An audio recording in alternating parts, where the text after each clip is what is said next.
Assalamualaikum doktor. Salam Cik Ani. Okey. Doktor okey. Doktor nak Masih present okey. tu. Kita tunggu 11.30 ni Cik Ani, ada 4 minit lagi. Okey. Ya, 11.30 tepat kita mula. Okey.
Okey. Cik Ani ready ya? Okey, doktor. Okey.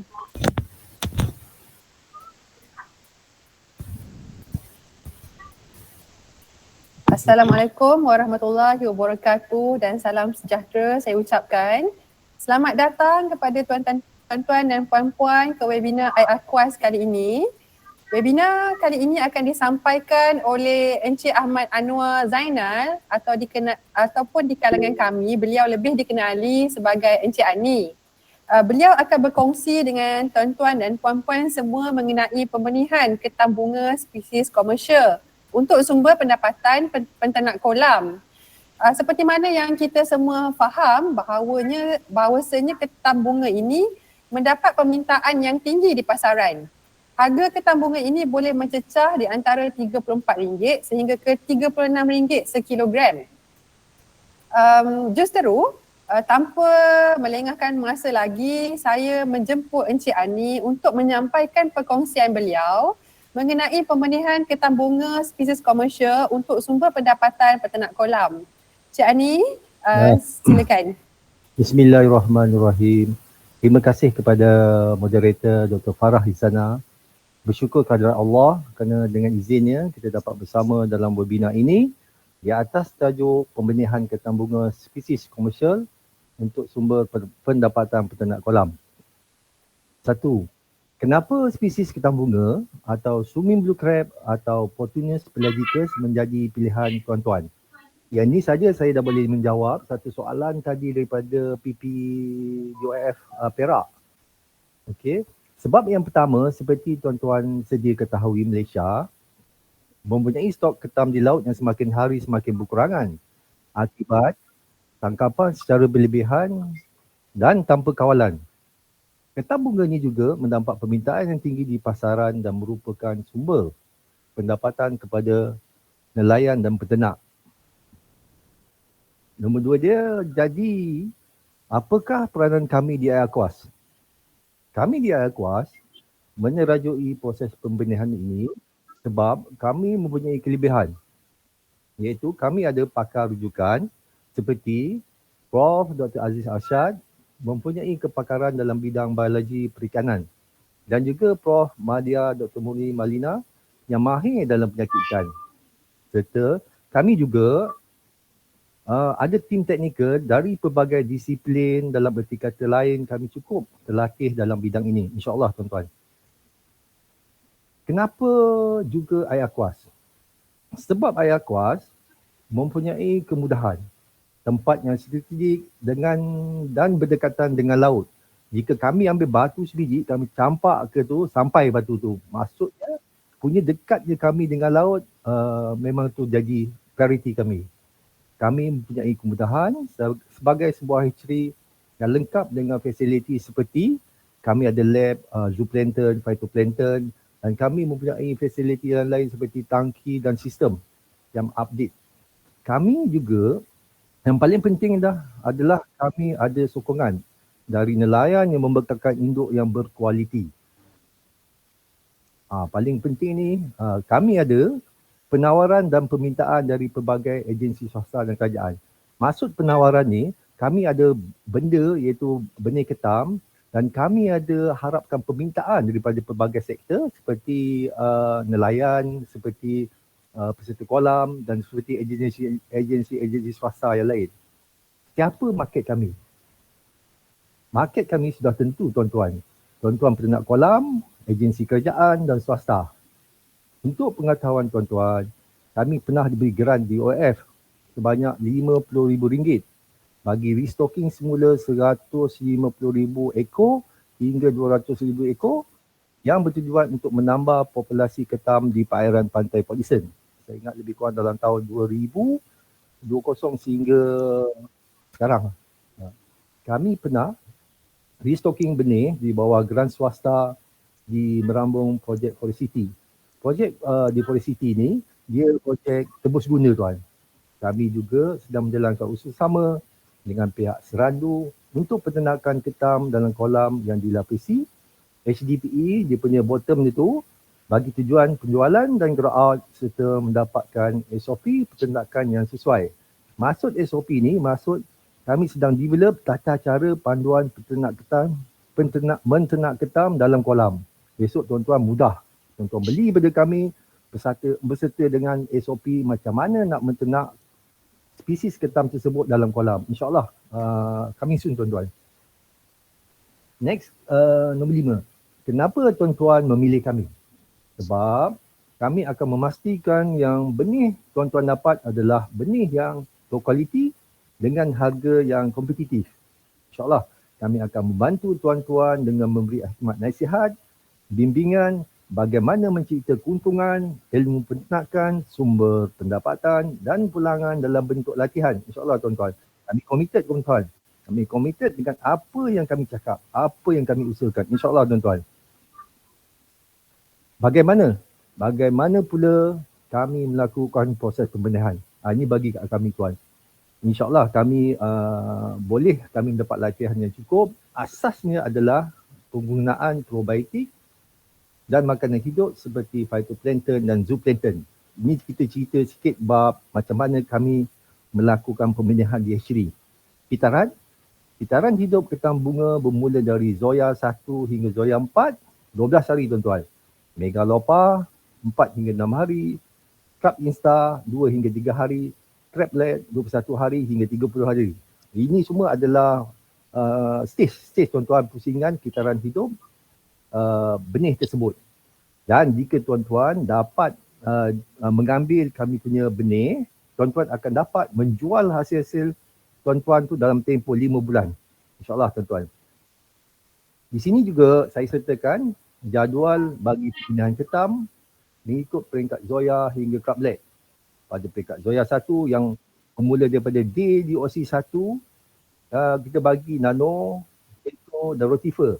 Pada Z2, kita bagi nano, keto dan rotifer. Nano dan keto ni adalah phyto. Rotifer ni adalah zoo. Begitu juga pada peringkat zoya 2, kita bagi plus lagi satu artemia pada peringkat tersebut sebab bukaan mulut yang sesuai benih ketam tersebut boleh menerima makanan yang lagi besar. Di zoya 3, kita add rotifer, artemia dan artemia. Serta di zoya 4, artemia besar, megalopa, artemia aldot. Begitu juga dengan sedikit pellet permulaan. Pada peringkat megalopa, kita dah ajar bagi makan pellet supaya megalopa ataupun crablet ni dia boleh terima makanan pellet yang tuan-tuan bagi dekat dalam kolam nanti. Okey. Crab Insta kita bagi crablet, pellet dan ikan baja. Dan saya juga tuan-tuan ingin secara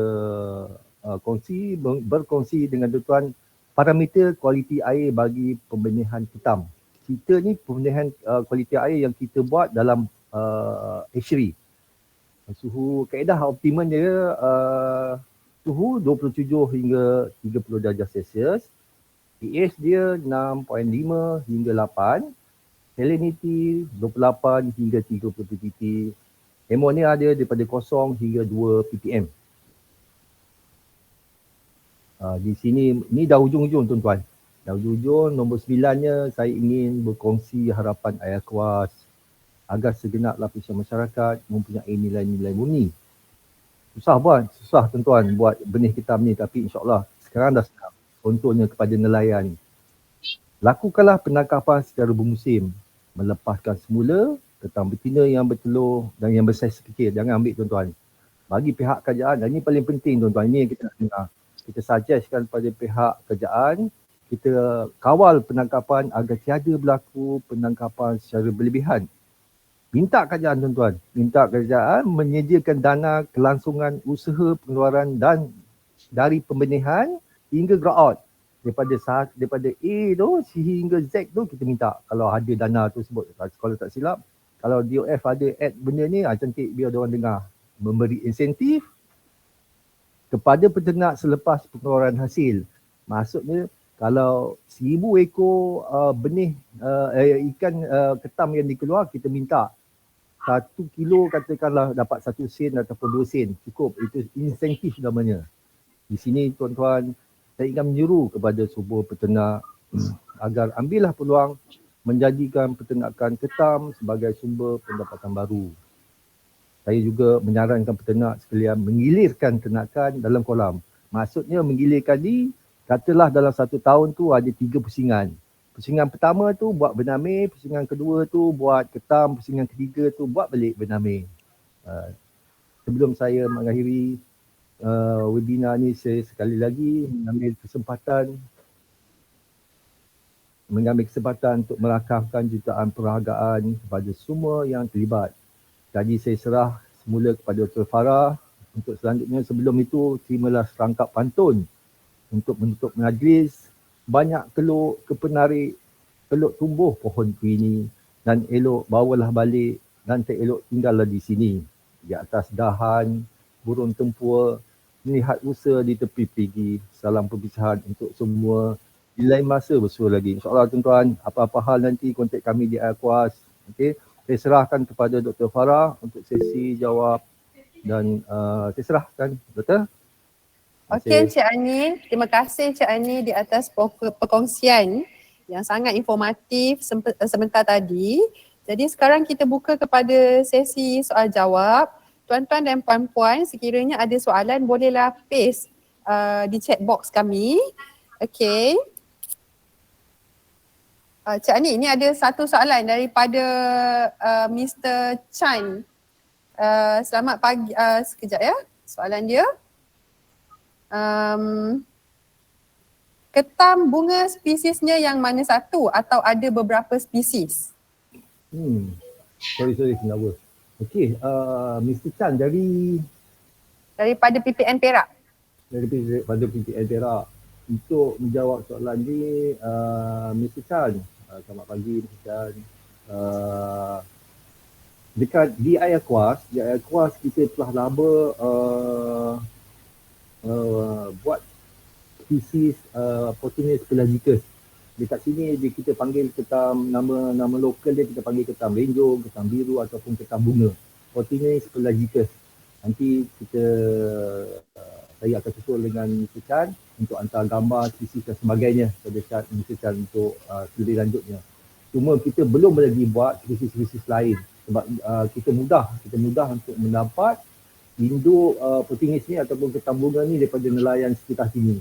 Jadi insyaAllah kalau ada permintaan dan atas spesies lain, contohnya bukan setakat potinus, kita pergi kepada sampai sila serata, sila mereka, maksudnya sampai kita nak buat ketam bakau dan apa juga ketam. InsyaAllah tuan-tuan. Terima kasih Mr. Chan. Okey Mr. Chan, harap Mr. Chan jelas dengan pernyataan daripada Cik Ani sebentar tadi. Kemudian kita ada soalan seterusnya daripada Nur Farhah Jasmine. Assalamualaikum Cik Anwar, saya ingin bertanya, adakah sebelum ini pihak Airquas melakukan usaha sama menternak ketam dalam kolam tanah? Soalan dia, pernah tak buat kolam tanah? Nur Farhah Jasmine, macam familiar nama dia ni, macam mana sorry kenal.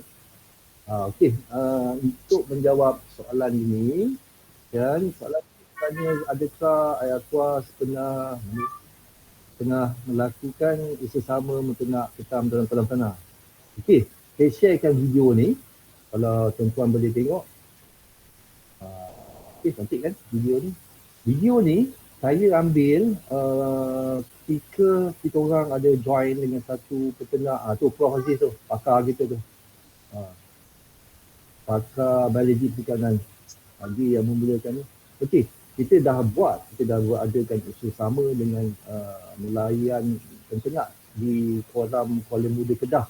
Saya ingat lebih kurang dalam tahun 2019 hingga harvest ni 2020 tak silap.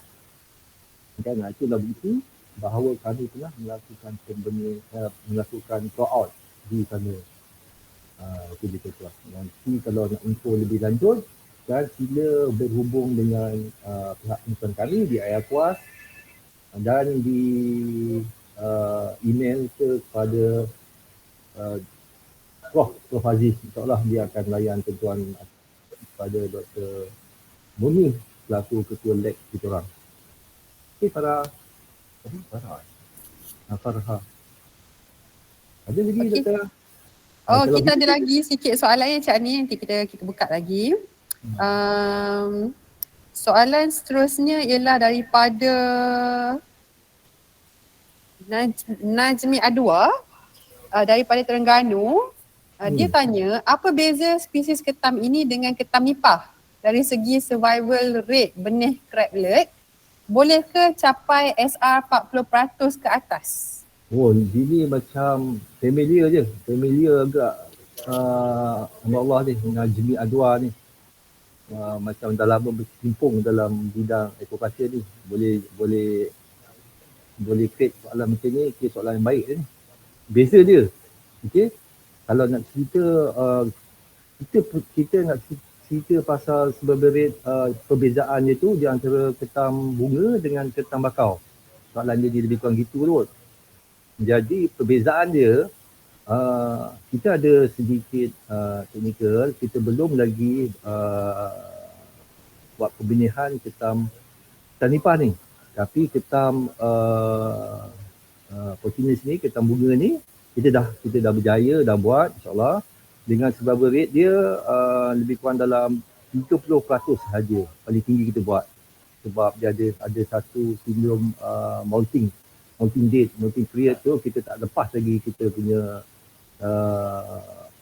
technical tu. Tapi insya-Allah daripada sehari ke sehari kita telah build up kita punya sistem, kita punya technical untuk mencapai lagi percentage yang lagi menarik insya-Allah. Tapi kepada si Najmi tu insya-Allah kan kita dalam ke arah tu untuk membuat pelbagai jenis benih, terutama benih ketam untuk income air kuas. Okay, Najmi. Ya? Ada lagi? Okey Cik Ani, kita buka lagi 2 soalan. Boleh Cik Ani? 4 pun boleh je. Oh, okey. Okey Cik Ani. Okey, kita ada satu soalan daripada Fikrul Syadiah. Dia tanya apakah contoh penggiliran penternakan kolam yang boleh dijalankan? Ini menarik. Menarik betul. Kan ini menarik ni. Saya nak cerita pasal penggiliran penternakan kolam yang boleh dijalankan. Dia macam ni. Kan? Katalah dalam 1 tahun tu kita ada 3 pusingan giliran bulan 4 pusingan pertama tu 4 bulan ada 12 bulan. Pusingan yang pertama tu 4 bulan tu ternak lah benami. Circle yang kedua tu ternak ketam. Circle yang ketiga tu balik benami. Tapi kita ada satu lagi yang kita nak war-warkan, kita nak upkan pada Cik Fikrul Syadiah ni. Bukan setakat penggiliran, kita nak policulture. Policulture ni maksudnya kita ternak ketam bersama dengan spesies lain. Contohnya ketam dengan Carepa litifera. Carepa litifera ni yang apa nama tu? Latok kan? Latok ni. Itu maksudnya sumber daging daripada ketam, sumber sayur-sayuran ni daripada latok. InsyaAllah dua-dua benda tu asasnya ada dekat air aqua. Cuma tunggu. Ini surprise untuk tuan-tuan. Untuk siapa ni? Fikrul Syadiah. Terima kasih Fikrul. Ada lagi? Ada lagi Cik Ani. Soalan daripada Encik Ahmad Ujang. Soalan dia, bolehkah ketam ini diternak dalam kolam air tawar? Okey, sini Cik Ahmad Ujang. Jawapannya tidak. Tetapi kalau ketam spesies Fortunes ni dia memerlukan salinity seperti yang tadi yang kita itu 28 hingga 30. Dalam 25 pun okey lagi. Tapi kalau setakat air tawar tu rasanya tak boleh Cik Ahmad Ujang. Dan itulah jawapannya Cik Ahmad Ujang. Tak boleh Cik Ahmad Ujang. Nur Hisham Yusof, ada lagi Nur Hisham Yusof. Ya, ada soalan daripada Encik Nur Hisham ni. Pihak Ayakuas ada menyediakan perkhidmatan khusus tentang pembenihan ketam renjung ke? Jika ada, macam mana nak mohon kursus tu? Ini Cik Nur Hisham, kita akan terangkan sebentar lagi macam mana nak mohon kursus dengan kita. Okey. Dan soalan seterusnya daripada Encik Mustaqim. Berapakah stocking density untuk ketam bunga untuk ternakan di kolam? Kolam macam mana tu? Kolam tanah ke? Tapi saya anggap soalan ni mungkin kolam tanah lah. Okey. Encik Mustaqim. Assalamualaikum Encik Mustaqim. Macam ni Encik Mustaqim. Stocking density ni kan dia bergantung kepada kemahiran, dia bergantung kepada kerja, kesanggupan untuk bekerja.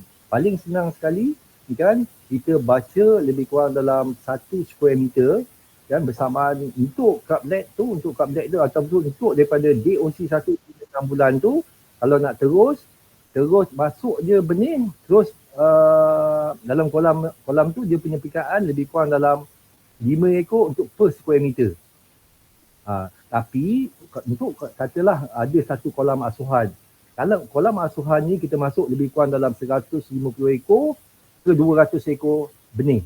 Jadi kita partial harvest. Partial harvest ni maksudnya kan dalam certain yang tentu kan kita letak bumbu ketam kan ataupun kita kurangkan air, kita pilih ketam-ketam yang pelbagai saiz, kita grading dia. Jadi ketam yang kata grade saiz dia 15 ataupun 15 gram dan sebagainya kita asing supaya kan dia sama satu saiz saja, senang untuk buat penjualan. Okey. Siapa ni? Encik Mustaqim. Right? Betul? Ada lagi? Okey, nampaknya soalan kita sampai sini dulu. Mungkin kita boleh berkenaan soalan tadi yang sama ada kita ada menyediakan perkhidmatan khusus. Mungkin kita boleh ke next slide.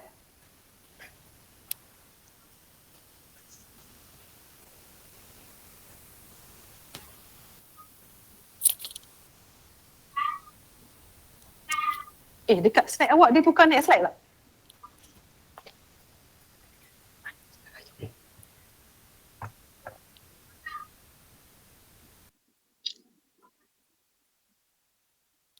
Okey, ini kalau tuan-tuan dan puan-puan nampak di sini adalah senarai kursus dan latihan yang kami tawarkan di iAquas.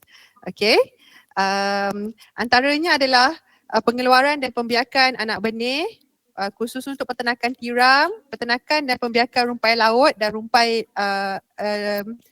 untuk rumpai laut ya, peternakan dan pembiakan rumpai laut. Kemudian kita juga ada latihan untuk GIS, GPS dan penderiaan jauh iaitu remote sensing. Kami juga ada prinsip-prinsip pengurusan kesihatan dalam aquaculture serta prinsip pemakanan aquaculture dan latihan berkenaan dengan biosecurity dan aquaculture dan pengeluaran mikroalga. Okey, kami juga ada menyediakan kursus dan latihan seperti pengeluaran pembiakan anak benih untuk ikan keli, ikan koi, kerai, lampam Jawa, udang galah dan juga lampam sungai dan juga ketam bunga. Sekiranya tuan-tuan dan puan-puan berminat untuk menyertai kursus-kursus yang kami senaraikan ini, tuan-tuan bolehlah berhubung dengan kami di website iAquas. Di slide iAquas kami ada letakkan kami punya website, alamat website kami. Bolehlah berhubung dengan kami ataupun datang sendiri ke iAquas untuk berjumpa dengan kami semua. Okey. Sekian saja daripada kami. Cik Ani, ada apa-apa Cik Ani nak tambah sebelum kita mengakhiri sesi kita buat kali ini?